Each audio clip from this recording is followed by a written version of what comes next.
Okay, so if you're working with Azure Synapse Analytics, you've got to understand how it distributes your data. It's not some optional nerdy detail. No, this is the difference between queries that fly and queries that just crawl. Get this right and you're golden. So let's jump right in. All right, let's start with the big question, the one that trips a lot of people up. You know, in a normal database, all your data is just there, in one place. Simple. But then you have Synapse, this absolute beast of an engine, and it takes your data and spreads it across 60 different locations. Yeah, 60. It sounds kind of crazy, doesn't it? Why make things so complicated? Well, as you're about to see, there's a method to the madness.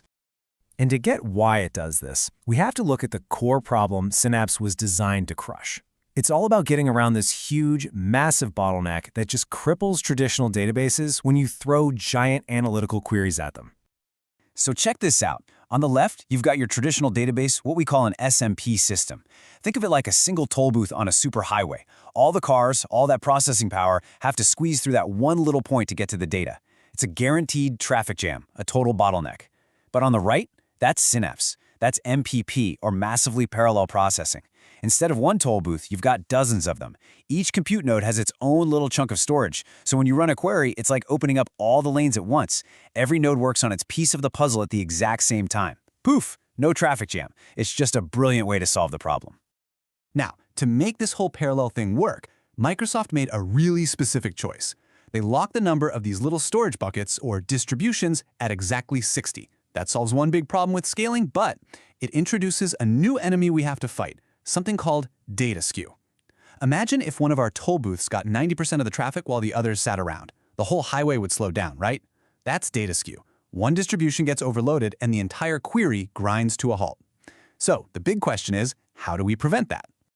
Well, lucky for us, Synapse doesn't just leave us hanging. It gives us three main strategies, three different tools to tell it how to spread that data out. And honestly, picking the right one is the absolute secret sauce to getting that lightning-fast performance we're after. Okay, first up is the easiest one, round robin. It's the default, and it works exactly like it sounds.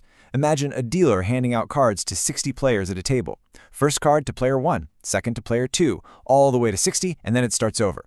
It doesn't look at the cards, it just deals them out. And because of that, it guarantees a perfectly even distribution, no data skew whatsoever.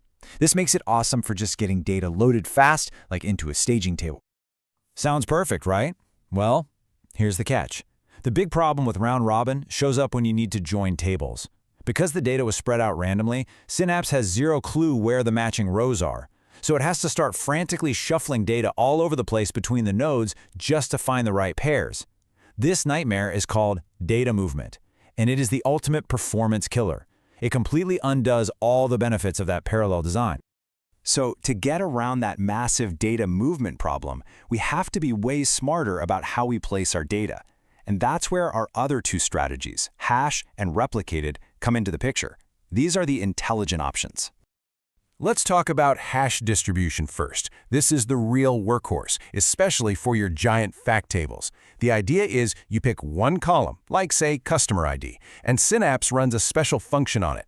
This function guarantees that every row with the same customer ID always ends up on the same distribution. So when you go to join your sales table to your customer table on that ID, Synapse already knows the matching data is sitting right next to each other. No shuffling, no data movement. It's just fast. This is the key to blazing fast joins. But, and this is a huge but, picking the right column to hash on is everything. You can't just pick one at random. You need to check 3 boxes. First, it needs lots of unique values, way more than 60, so the data can actually spread out. Second, the values themselves have to be spread out evenly. If you have one customer with 1 million orders and everyone else has 2, you're just creating that data skew problem all over again. And third, it has to be a column you actually use to join tables. If you're not joining on it, you get 0 benefit. Okay, so what about the little guys? You know, your smaller dimension tables, like a list of countries or product categories. For these, especially if they're under, say, 2 gigabytes, we have another trick, replicated. And it is exactly what it sounds like. Instead of splitting the table up, it just makes a full copy and puts one on every single compute node. It's like giving every worker their own personal copy of the phone book. No matter what, the info is right there. It totally eliminates data movement for that table. All right, so in a perfect world, we'd pick our strategy and everything would be great, but Reality is messy. Even with the best intentions, you can still get data skew. Maybe your data changes over time. The point is, this isn't a set it and forget it kind of deal. You got to keep an eye on it. So that brings up a really important question, right? How do you actually know if you picked the right hash column? After all the data is loaded, how can you peek under the hood and see if you've got that data skew problem we're trying so hard to avoid? Thankfully, Synapse has a built-in tool for exactly this. There's a command you can run, dbcc pdw show space used, and what it does is give you a report card for your table. It literally shows you a list of all 60 distributions and the number of rows in each one. If you look at that list and all the numbers are pretty close, awesome, you nailed it. But if you see one distribution with like 10 million rows and the rest have 50,000, yep, that's data skew staring you right in the face. Time to go back and pick a better column.